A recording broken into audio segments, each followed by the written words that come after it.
Hello મિત્રો, સ્વાગત છે આપણી ચેનલ પર। આજે આપણે બે મહત્વના મુદ્દા વિશે વાત કરવાની છે કે આપણે કોઈ પણ વાહન ખરીદવું હોય અથવા વેચવું હોય તો આપણે કયા કયા મુદ્દાનો ખ્યાલ રાખવો પડે છે। તો આપણે વિડીયોની શરૂઆત કરીએ તે પહેલા કોઈ પણ મિત્ર આપણી ચેનલ ઉપર નવા હોય તો નીચે લાલ કલરનું સબસ્ક્રાઇબ બટન દબાવી સબસ્ક્રાઇબ કરી લો, બેલ આઇકોન દબાવી દેજો, કેમ કે આવા મહત્વના અને માહિતીવાળા વિડીયો આપણી ચેનલ પર અપલોડ થતા રહેશે। તો ચાલો આપણે વિડીયોની શરૂઆત કરીએ। તો આપણે કોઈ પણ વાહન ખરીદતા હોય અથવા વેચતા હોય, જેમ કે અત્યારે વાહનો ખૂબ જ જાજા પ્રમાણમાં આવી ગયા છે। વધુ પડતા ઘરોમાં અત્યારે ટ્રેક્ટર, કાર, બાઇક અથવા કોઈ પણ એક વાહન તો હોય જ છે।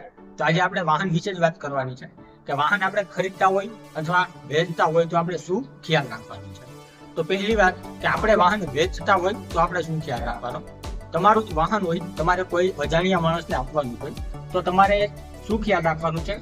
પહેલું, નામ ટ્રાન્સફર જરૂરી છે। નામ ટ્રાન્સફર જરૂરી છે એનો મતલબ એ નથી કે તમે એને કહી જ દો કે ભાઈ નામ ટ્રાન્સફર જરૂરી છે, તું કરાવી લેજે વગેરે વગેરે, નહીં। તમારે શું કરવાનું છે, તમારે તમારા આરટીઓ એજન્ટ પાસે જવાનું છે, તમારે ટીટીઓ ફોર્મમાં સાઇન દેવાની છે, સામેવાળા ભાઈનો ફોટો, આધાર કાર્ડ અને જરૂરી ડોક્યુમેન્ટ લઈ નામ ટ્રાન્સફરમાં આપી ત્યારબાદ જ તમારે તમારા વાહનની ચાવી ભાઈના હાથમાં આપવાની છે। આ વાહન વેચવા માટેની પ્રોસેસ છે। લેવા માટેની સેમ પ્રોસેસ આ જ છે। તમારે આરટીઓ ઓફિસે જવાનું, ત્યાં તમારું આધાર કાર્ડ, તમારા જરૂરી ડોક્યુમેન્ટ આપવાના, ભાઈ પાસેથી ઓટીપી લેવાનું।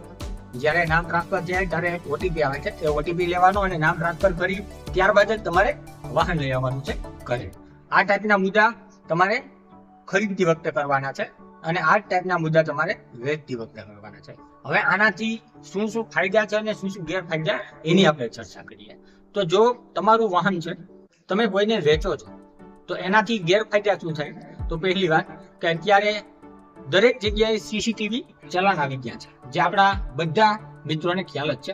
કેમેરો હોય છે, કેમેરાથી નંબર પ્લેટ સ્કેન થાય છે અને ફટ નેરી ચલાન થઈ જાય છે અને 3-4 દિવસમાં તમારી ઘરે પહોંચી જાય। હવે વાહન તો તમે વેચી નાખ્યું છે પણ ચલાન તમારી ઘરે આવ્યું, તો એ ચલાન ભરવું એ તમારે જરૂરી છે।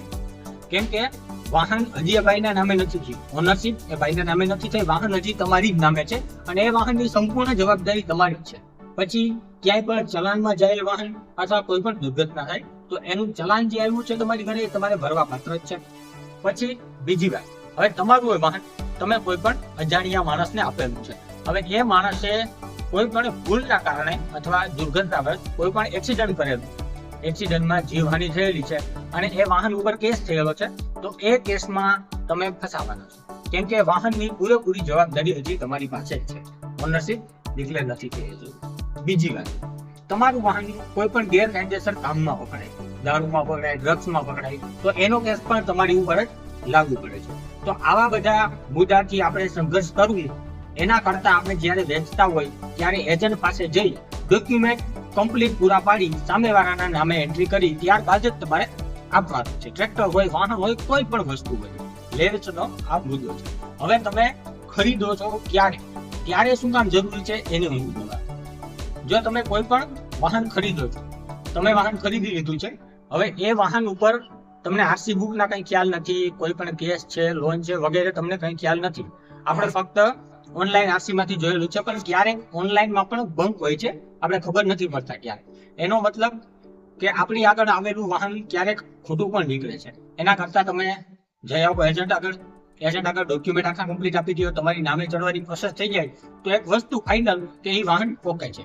બીજું, તમારું વાહન ક્યાંય પકડાય, તમે રેતીમાં પકડાના હોય, તમે કોઈ પણ એવો માલ ભરતા હોય જે ગેરકાયદેસર છે પણ તમારો છે, તમારી આગળથી તમે લીધેલો હોય અને કોઈ કારણોસર તમારું ટ્રેક્ટર અથવા વાહન તમારું પકડાય તો એને છોડાવવા માટે ઓનરની જરૂર પડતી હોય।